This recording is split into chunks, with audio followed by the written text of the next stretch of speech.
Have you ever felt like a brand just gets you?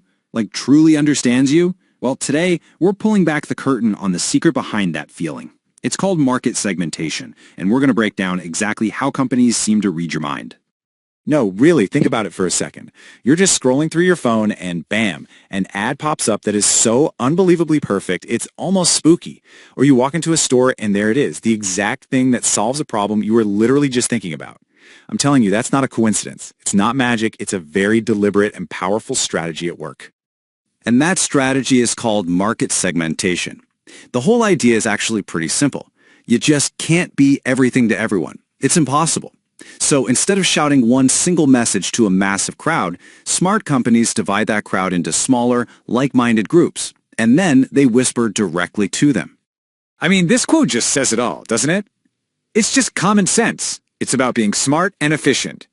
Segmentation is the tool that helps businesses stop wasting their breath and start talking to the people who actually want to listen. So, how exactly do they do it? How do they slice up this big market pie?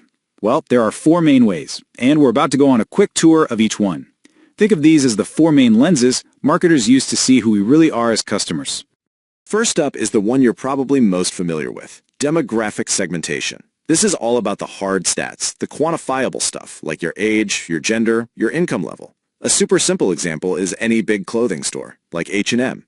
You walk in, and it's not just one giant room of clothes, right? There are clear sections for men, for women, and for kids, because each of those groups has very different needs and tastes. That's demographics in action. Next up, we've got geographic segmentation. This one is all about the where, as big as a country or as small as your specific zip code. And you know who's a master at this? McDonald's. They don't just sell the exact same menu everywhere in the world. Oh no. If you go to India, for instance, you're not just going to find a Big Mac, you can get a Mikaloo Tikki burger, which is a veggie burger made with a spiced potato patty tailored specifically for local tastes. Okay, now we're going to get a little deeper. This is psychographic segmentation. This isn't about who you are or where you are, but why you are the way you are. It looks at your lifestyle, your values, your personality. And the classic example here is Nike.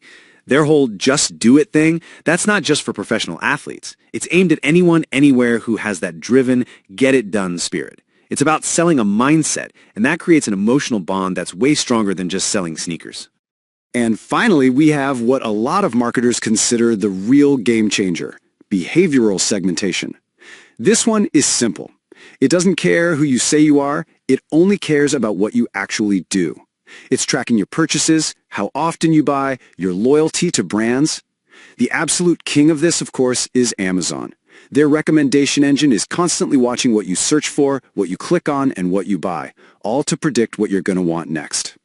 So let's go a little deeper into this whole behavioral thing. Because look, demographics and geography, they're useful. They give you a starting point. But what you do, your actual actions, are so often a much better predictor of what you'll do in the future. It's like they say, actions speak louder than words. Okay, so how does this actually work in the real world? It's not magic. Marketers basically have 5 key levers they can pull to understand and categorize our behavior. Let's break down exactly what those are. All right, the first lever is your user status. Pretty simple. Where are you in your relationship with a brand? Are you a non-user who's never even tried the product? Are you a first-timer, just dipping your toes in? A regular? Or maybe even an ex-user they want to win back? They also look for these groups of potential users. Think about baby food companies targeting mothers-to-be. They know a major life event is about to happen that will turn these people into customers, so they get in there early. Lever number 2 is all about occasions. This is so important. The very same person will buy the very same product for totally different reasons depending on the situation. Think about buying an airline ticket. Are you buying it for a business trip where you care about the flight time and Wi-Fi, or for a vacation where you're probably way more focused on the price? Same product, different occasion, totally different marketing message. All right, now check this out. Just one number on the screen, 87%. What in the world could that possibly be? Well, get this. That is the percentage of all beer that's consumed by heavy beer drinkers. And here's what that number actually looks like. This donut chart is the perfect illustration of our third lever, which is usage rate. Most markets can be broken down into light, medium, and heavy product users. And you can see here, it's often a tiny group of heavy users that accounts for the vast, vast majority of sales. And this isn't just for beer. It's true for so many products, from ice cream to shampoo. So this creates a really tough strategic choice for companies. What do? Do you go after those heavy users who already buy a ton but might be super loyal to another brand or are just always looking for the cheapest option? Or do you go after the light users? They don't buy as much now, but there's a huge opportunity to grow their business, and they might be easier to persuade with a fresh message. It's a real dilemma. Okay, our fourth lever is the buyer readiness stage. The idea here is that people aren't always ready to buy at a moment's notice. There's a journey. So take something important like a public health campaign for Pap tests.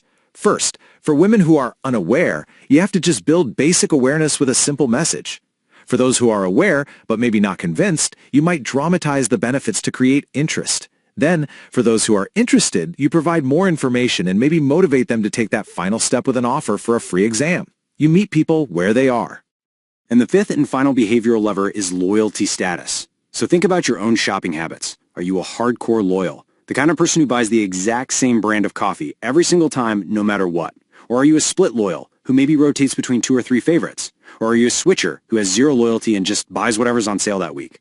Every one of those groups needs a totally different approach. So let's zoom out and look at the big picture. You can see that segmentation is an unbelievably powerful tool for understanding customers. But, and this is a really important but, it's not a magic wand. It has to be used thoughtfully, because there are definitely some potential downsides we need to talk about. On the one hand, the benefits are huge. You get more effective marketing, which leads to happier customers and ultimately better products. It can give a company a serious edge. But on the flip side, this stuff can get really complex and expensive to do right. There's a real danger of slicing your market into too many tiny pieces, or worse, falling back on lazy and harmful stereotypes. And honestly, sometimes it's just really, really hard to even know if your strategy is actually working. So, there you have it. You now know the playbook. The next time an ad feels like it was made just for you, you'll understand why. You'll know it's a carefully crafted message based on your demographics, your location, your values, and especially your behavior. So I'll leave you with one final question to think about. As you go about your life, buying the things you buy, which segment are you